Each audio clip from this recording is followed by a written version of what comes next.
اسی طور سے یہ بھی ہے کہ انسان کی طبی خواہش ہے جیسے وہ ابھرے ویسے ہی اس کو جس طور سے بھی موقع ملے اس کی تسکین حاصل کر لینی چاہیے۔ یہ دو اصل میں فلسفیانہ نقطۂ نظر، اور جیسا کہ میں نے عرض کیا خاص طور پر ادب کے میدان سے، لٹریچر کے میدان سے، خاص طور پر افسانوی انداز میں، ناولوں کے انداز میں، ڈراموں کے انداز میں یہ فکر پھیلایا گیا۔ یہ فکر ہے کہ جس نے مغرب کی تہذیب کا جو یہ سماجی عنصر ہے اسے واقعتاً یہ ہے کہ ایک سنڈاس بنا کر رکھ دیا ہے۔ جیسا کہ میں نے عرض کیا کہ ویسے تو پورے یورپ میں اور اسی کا عکس ہے اس وقت پوری دنیا میں اس تہذیب کے اثرات موجود ہیں، لیکن یہ کہ درجات ہیں، تو درجے کے اعتبار سے دیکھا جائے تو غالباً برطانیہ کا معاشرہ اور اس کے ساتھ یہ اسکینڈینیوین کنٹریز جو ہیں یہ اس معاملے میں اس وقت پوری نوع انسانی کے امام شمار کیے جا سکتے ہیں۔ مجھے چونکہ امریکہ بھی جانے کا اتفاق ہوتا رہتا ہے تو میں نے یہ محسوس کیا کہ امریکی معاشرہ ابھی اس اعتبار سے بہت پیچھے ہے۔ یورپ کو اس میں پیش قدمی کا اور امامت کا شرف حاصل ہو چکا ہے، اور خاص طور پر یورپ میں بھی یہ تین ممالک جو ہے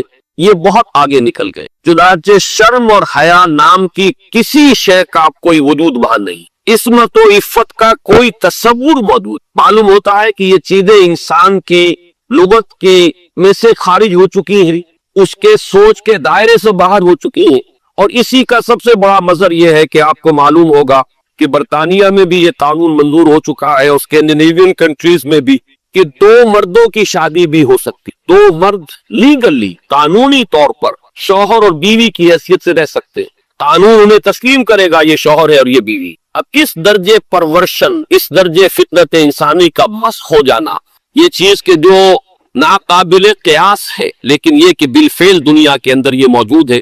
اور پچھلے دنوں جب مجھے اتفاق ہوا جانے کا سویڈن، تو وہاں معلوم ہوا کہ ایک پاکستانی بھی ہے، ایک سرحد کے رہنے والے صاحب جنہوں نے کہ ایک لڑکے سے وہاں شادی کی ہوئی ہے، اور قانونی اعتبار سے وہ میاں اور بیوی کی حیثیت سے وہاں مسلم طور پر زندگی گزار رہے۔ یہ جو معاملہ ہے مجھے زیادہ صدمہ جس بات کا ہوا وہ اس پہلو سے کہ اس معاشرے کی جو اچیومنٹس، جو انہوں نے خوبیاں حاصل کی، ہمارا معاشرہ جو ہے ان کے بارے میں تو سوچنے کو بھی تیار ہے۔ مثلاً یہ کہ سیاسی سطح پر مساوات، معاشی کفالت کا اصول کہ کوئی شخص وہاں بھوکا نہیں رہ سکتا، ہر شخص کی گویا کہ کفالت جو ہے وہ ریاست کے ذمہ، وہ باتیں جو اسلام نے دی تھی، جو حضرت عمر فاروق رضی اللہ تعالیٰ عنہ پہ سے قول منسوب ہے کہ اگر دریائے فرات کے کنارے کوئی کتا بھی بھوکا پیاسا مر گیا تو عمر قیامت کے دن ذمہ دار ہوگا۔ یہ نقشہ واقعہ ہے، تسلیم کرنا پڑتا ہے کہ ان لوگوں نے اس چیز کو آج کی دنیا میں بالفعل حاصل کر کے دکھایا۔ سماجی مساوات کا یہ عالم کہ اگر کوئی فائنانس منسٹر،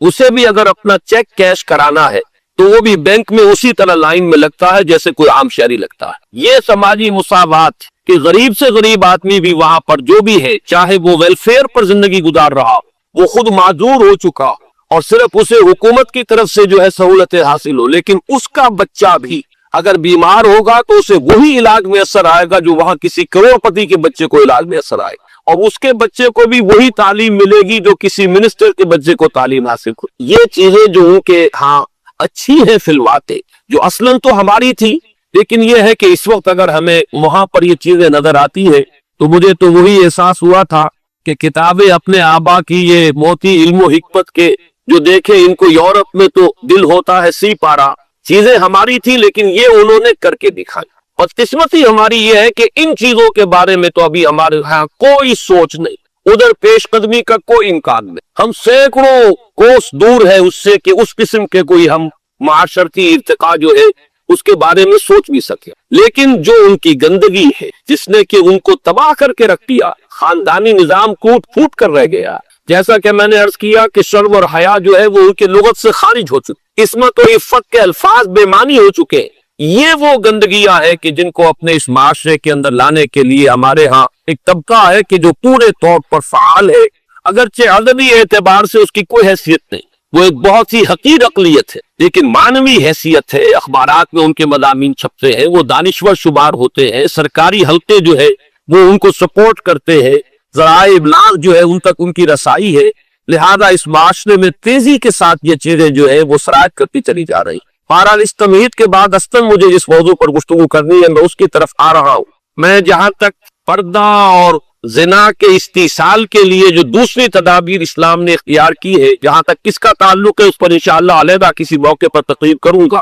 آج کے لیے میں نے طے کیا ہے کہ صرف اس مسئلے کو اچھی طرح ہم تھریش کریں، دیکھیں کہ واقعتاً نظریہ مساوات مرد و زن اس میں کوئی حصہ درست ہے یا نہیں ہے، تو کون سا ہے۔ ہمارے سامنے کسوٹی اور معیار جو ہے وہ اللہ کی کتاب ہے، اس کے رسول صلی اللہ علیہ وسلم کی سنت ہے۔ ہمیں ان دونوں چیزوں کے حوالے سے دیکھنا ہے کہ اس نظریے میں صداقت کا ایلیمنٹ کتنا ہے اور دھوکہ اور فریب کا حصہ کتنا ہے۔ میں سب سے پہلے تو یہ عرض کروں گا کہ اسلام بھی دو سطحوں پر عورتوں اور مردوں کے درمیان کامل مساوات کا قائل، لیکن ایک تیسری سطح وہ ہے کہ جس پر وہ ایک فرق کرتا ہے، درجہ بندی کرتا ہے۔ ان دونوں کو علیحدہ علیحدہ سمجھ لینا چاہیے۔ پہلی سطح جس پر کہ اسلام عورت اور مرد کے درمیان کامل مساوات کا قائل ہے، وہ شرف انسانیت ہے۔ مرد بھی انسان ہے، عورت بھی انسان۔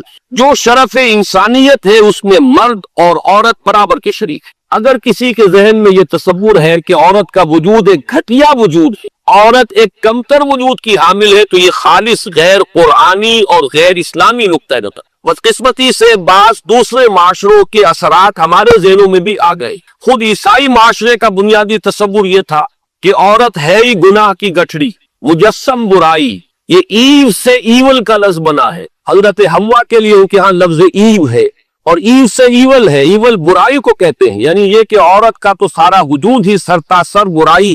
یہ چیزیں کچھ مختلف ذرائع سے ہمارے ذہنوں میں بھی آئی۔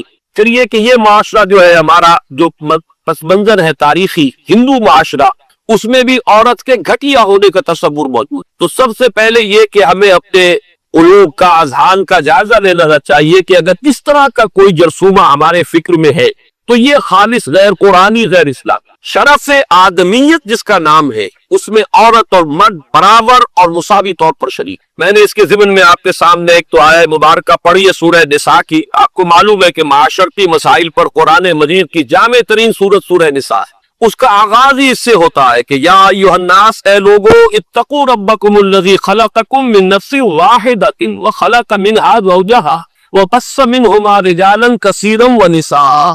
اے لوگو، اپنے اس رب کا تقوی اختیار کرو جس نے تمہیں ایک انسانی جان سے پیدا کیا، اسی سے اس کا جوڑا بنایا، اور ان دونوں سے کثیر تعداد میں مردوں اور عورتوں کو زمین میں پھیلایا۔ گویا کہ پوری نوع انسانی ایک انسانی جوڑے کی نسل ہے۔ آدم اور حوا علیہ السلام انہی کی اولاد ہے۔ تمام انسان، اس پہلو سے تمام انسان بھی برابر ہے، اگرچہ نسلیں ان کے اندر وجود میں آ گئی ہیں، اگرچہ شکلیں مختلف ہو گئی ہیں، رنگتیں ان کی تبدیل ہو گئی ہیں، ایک دوسرے سے بہت مختلف ہو گئی ہے، لیکن یہ کہ تمام شعوب و قبائل کا فرق ہو یا لونی یا لسانی فرق ہو، ان سب کی کوئی حقیقت کس اعتبار سے نہیں ہے کہ کوئی ان میں اونچا ہو جائے، کوئی نیچا ہو جائے۔ کلکم بنو آدم و آدم من تراب، تم سب کے سب جو ہو آدم کی نسل سے ہو اور آدم مٹی سے بنائے گئے تھے۔ لا فضل لعربی علی عجمی ولا لعجمی علی عربی ولا لأحمر علی اسود ولا لأسود علی احمر الا بالتقوی۔